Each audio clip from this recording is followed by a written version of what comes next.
Ternyata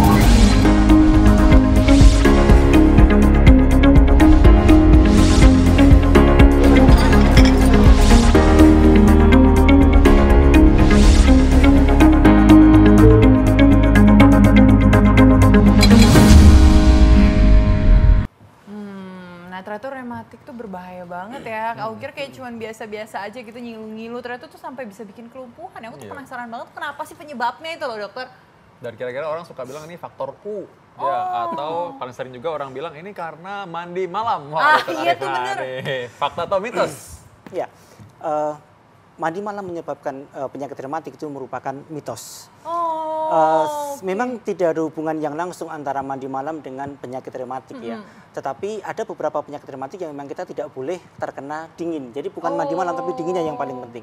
Seperti pada kasus skleroderma dengan vaskulitis, ada radang pada pembuluh darah sehingga bila terkena air dia langsung cepat biru. Kalau sudah biru semua itu akan terasa sangat nyeri sekali. Maka ini yang tidak boleh. Betul, sangat sakit sekali.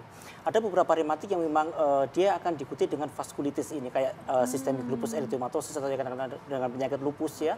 Kemudian skleroderma, RA itu sering diikuti dengan vaskulitis. Ini yang tidak boleh terkena hawa dingin. Oh, itu vaskulitis itu apa sih dokter? Jadi ada radang pada pembuluh darah. Oh, radang pada pembuluh darah. Jadi ketika ada hawa dingin dia akan semakin mengkerut. Semakin mengkerut maka aliran darah menjadi terhambat. Oh, jadi darah itu makin terhambat, jadi itu yang bikin sakit. Iya, akan sangat jadi sekali. Jadi rematik ini macam-macam juga pemirsa. Jadi nggak bisa disimpelkan, disederhanakan cuma satu itu aja ya. Iya, betul. Nah, ada lagi nih, kalau penyakit rematik ini adalah penyakit tulang, mitos atau fakta? Ya, mitos. Mitos? Karena penyakit rematik ini tidak hanya pada tulang, tetapi pada persendian, kemudian pada otot, kemudian pada tulang. Tapi sebenarnya rematik sendiri itu apa dong kalau gitu dok? Kalau bisa di semua sendi, tulang, atau berarti itu kayak sejenis bakteri, virus atau apa sih dok? Bukan, kok jadi bisa menyebar? rematik ini merupakan penyakit ada beberapa autoimun, ada beberapa karena degeneratif ya, karena proses metabolik misalnya, maka ini bukan karena virus atau kuman. Contoh kita ambil contoh misalnya penyakit artropati diabetikum itu karena penyakit diabetesnya, menyebabkan nyeri sendi. Kemudian SLE atau lupus itu karena autoimun. Oh, karena autoimun. Jadi penyebabnya bermacam-macam, tapi jelas bukan karena infeksi virus ataupun bakteri. Oh, berarti ini dampak dari penyakit lain ya dokter ya. Betul. Oke, nah tapi ini katanya ada yang ngomong juga nih, katanya kalau dengan kita penyakit rematik itu berhubungan dengan asam urat nih. Kalau asam uratnya tinggi itu pasti rematik tuh dokter. Itu fakta atau mitos nih dokter? Itu mitos jelas. Oh, ini mitos? Iya, kasihan asam uratnya dong ditutup. Oh, berarti bukan ya? Nggak berhubungan, atau ada berhubungan sedikit? Iya. Kok ada yang bilang kenapa nih dokter? Jadi salah satu penyebab rematik adalah karena metabolik, yaitu asam urat. Tapi hanya sekian persen kecil sekali. Jadi tidak semua nyeri pada persendian otot karena asam urat. Jadi bisa karena yang tadi saya sampaikan, karena autoimun, karena degeneratif ya, karena proses ketuaan, karena trauma. Asam urat hanya sebagian kecil. Bisa sebagian kecil ya? Iya, jadi sekarang ini kan banyak orang datang ke rumah sakit bilang, dok saya asam urat, padahal bukan gitu kan. Padahal bukan. Padahal bukan. Jadi kita mesti luruskan bahwa tidak semua rematik karena asam urat. Ini yang paling penting. Kasihan asam uratnya kan, kita harus luruskan nama baiknya ini. Iya, masa dia sama. Jangan boleh itu masukin para nama baik. Boleh. Nah, ini memang dari tadi memang karena yang sering nanya biasanya ini juga adalah orang-orang yang sudah senior ya. Nah, jadi mereka suka bilang ini faktor U katanya. Nah, jadi apakah benar nih rematik ini selalu berkaitan dengan hanya orang pada usia lanjut, mitos atau fakta? Mitos. Berarti seumuran saya bisa dong dokter? Bisa, aku kan udah lanjut juga. Aku udah lanjut juga, belum ada seperempat abad juga, masa udah lanjut. Jadi penyakit rematik ini ada pada usia muda, ada pada usia tua. Penyakit rematik karena autoimun hampir dominan pada usia muda, bahkan usia produktif. Iya. Kenapa nih dokter? Ya karena autoimun ini akan terkait dengan hormon estrogen. Jadi begitu hormon orang estrogen itu yang hormon yang ada pada wanita bukan dokter? Betul. Jadi begitu menstruasi maka dia sudah akan mudah terserang penyakit autoimun. Berarti cewek lebih banyak dong yang kena rematik. Kalau cowok gimana dong dokter? Perbandingan kalau autoimun sekitar 10:1. Jadi 10 cewek, 1 cowok. Jadi 10 saya dapat pasien satu cowok. Autoimun ini adalah penyakit di mana kekebalan tubuh sendiri menyerang bagian tubuhnya sendiri gitu dia. Nah, itu makanya tadi autoimun tuh. Jadi kan tubuh kita nih punya kekebalan tubuh yang namanya kayak polisi gitu ya. Nah, ketika ada apa yang masuk itu dia yang bikin mempertahankan diri. Nah, tapi ini menyerang sel sendiri. Nah, tadi yang dokter katakan tadi. Kenapa begitu? Nah, itu dia. Jadi semakin meningkat daya tahan tubuhnya, semakin dia sakit. Jadi kita tidak boleh meningkatkan daya tahan tubuhnya sangat tinggi karena dia akan menyerang dia akan menyerang tubuh sendiri. Betul. Oh, itu kalau misalnya untuk ngecek autoimun bisa gitu dokter di rumah sakit atau Jadi autoimun ini merupakan diagnosis klasifikasi. Jadi tidak ada pengecekan yang merupakan standar pasti bahwa kalau dia positif pasti autoimun tidak. Jadi mesti ada keluhan-keluhan yang harus kita skor ya, kita masukkan dalam skor. Kalau dia memenuhi skor, baru kita katakan bahwa dia autoimun. Jadi sampai sekarang belum ada satupun yang 100% mengatakan bahwa kalau dia positif, dia pasti autoimun, tidak ada. Nah, itu dia dok. Tapi di luar itu ya, di luar ini sana kan banyak yang nggak tahu nih mengenai tadi penyakit tadi ini.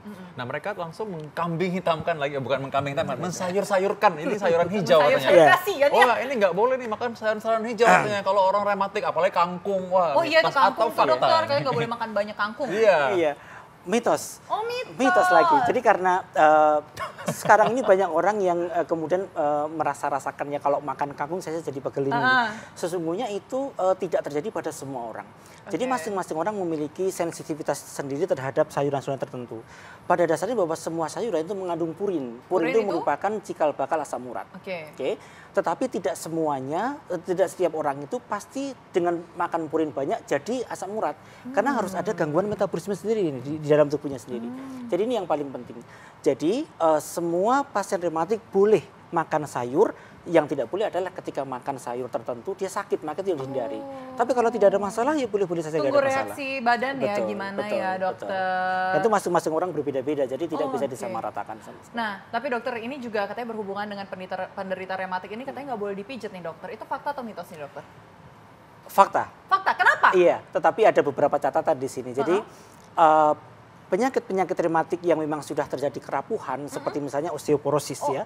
Osteoporosis termasuk keropos rematik? Tulang. Iya, termasuk rematik. Betul, termasuk rematik. Jadi dia tulangnya keropos, kalau khawatir kalau dipijat terlalu kuat dia jadi fraktur, jadi patah. Jadi patah, Kemudian yang kedua seperti misalnya pada tendonitis, radang pada tendon. Tendon itu otot yang akan menempel pada tulang namanya tendon ya. Jadi itu pun juga kalau dipijat terjadi namanya terjadi apa?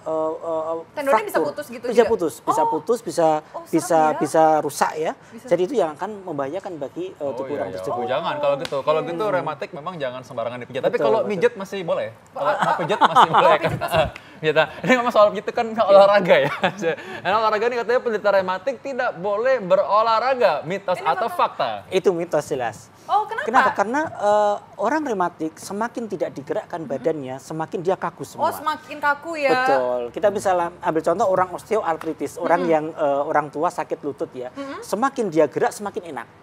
Tapi kalau dia diam saja semakin kaku. Tapi kayak katanya misal mama saya nih kan rematik nih, katanya kalau misalnya dia tuh makin banyakan jalan tuh malah makin sakit. Jadi kadang dia malah duduk udah ateh, mama mau duduk aja sakit gitu. Nah, ini yang salah pahamnya di sini. Jadi orang rematik itu harus digerak-gerakkan tetapi tidak yang menumpu berat badan. Misalnya renang.